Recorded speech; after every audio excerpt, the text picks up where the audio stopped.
Strategy. Now that we know how to throw all these shots, it's time to put them all to good use.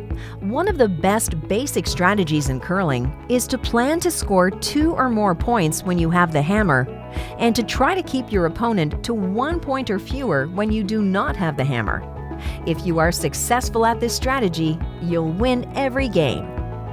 When your team has the hammer, this strategy is usually best achieved by initially playing to the outer rings. You are trying to set up a situation where you can hide your closest stone, known as shot stone, under a guard, making it hard for your opponent to remove it.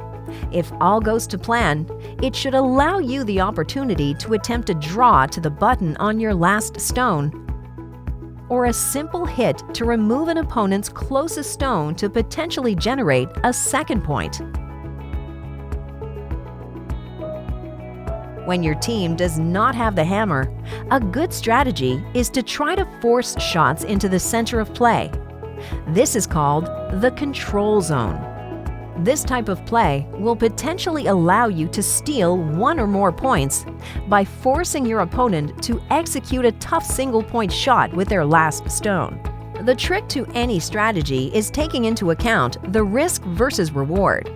With more stones in play, there is a greater risk of things not going the way you hoped and you giving up points. With this risk, however, there is the chance for a bigger gain with the ability to score more points.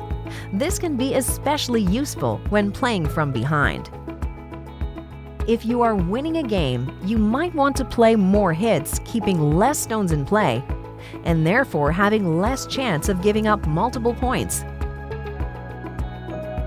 The best way to test strategies is to play games, experiment, and see what works for you.